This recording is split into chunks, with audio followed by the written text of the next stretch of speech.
wave of worker unrest hits University of Minnesota. Will your campus experience change? The tension is palpable. Over 1,400 University of Minnesota employees, spanning roles from custodians to food service, maintenance, and sanitation, have walked off the job in an organized strike that's already rippling through student life. If you think campus is running business as usual, think again. But here's where the real debate heats up. Are workers' demands reasonable or financially risky for the university's future? This week, action kicked off with energetic picket lines at the Crookston and Morris campuses late Monday night and quickly escalated as demonstrators extended to the bustling Twin Cities campus. By Tuesday evening, despite rain, a crowd of around 200 people brandished signs and chanted their grievances on Southeast Harvard Street, a main thoroughfare bordered by residence halls and medical buildings. Their chant, "Workers are overburdened, underpaid, and locked into contracts that no longer reflect reality." To put the scale in perspective, about 900 people at the Twin Cities campus alone are immediately impacted. And this is the part most people miss. The implications go well beyond just one location. Similar scenes unfolded across Duluth, Crookston, and Morris, with supportive faces turning out in the early hours, some even striking at 4 a.m., and union members in bright yellow shirts insisting their absence won't go unnoticed. Personal stories drive home the stakes. Alec Mansour, a residence hall groundskeeper, summed up the collective frustration. "We really have no choice. Inflation is hitting us all, and every basic expense is out of reach." Meanwhile, Kari Young, a 25-year veteran of the Duluth campus cafeteria, expanded on the behind-the-scenes chaos. "They don't think we're worth it, but when students have to start eating on paper plates and services stall, they'll see our value."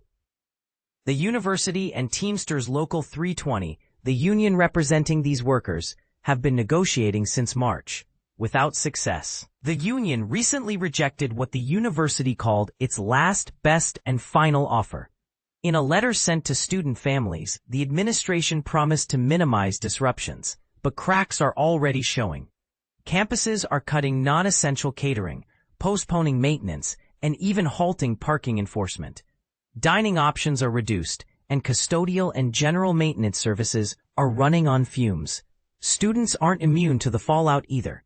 Freshman Lacey Gores is already rethinking her daily routine, worrying when she'll find time for breakfast if cafeterias cut hours.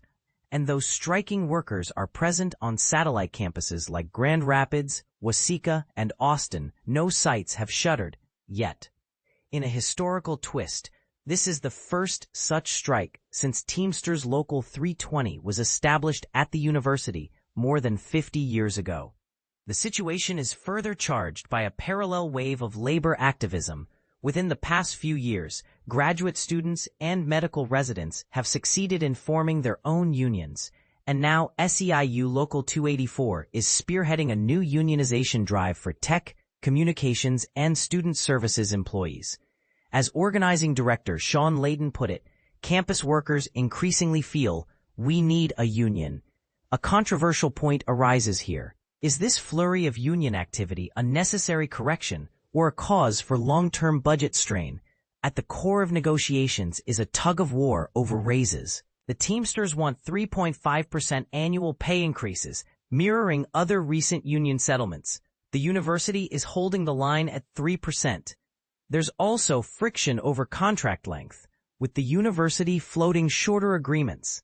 Gus Frumke, communications director for Teamsters, made it clear.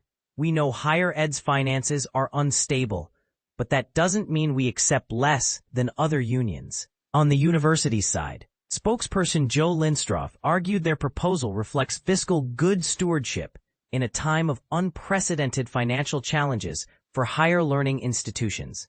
But will students and parents agree the bottom line should come before fair pay? Campus life is already changing. University messages acknowledge the inconvenience and reassure families that student health, safety, and education remain top priorities. But union member Grady Johnson, a campus gardener, foresees rapid and tangible effects. Within days, he predicts, buildings will suffer from lack of cleaning, dining halls may drastically reduce services or close, and garbage will pile up. And this is where controversy takes root. Some argue strikes like this are critical for workplace fairness. Others worry about the cost to students' education and the school's financial future. Which side are you on? Should the university meet the union's demands, risking budget pressures, or hold firm for the sake of sustainability? Tell us what you think in the comments below. Would you feel the loss of these essential workers on your campus?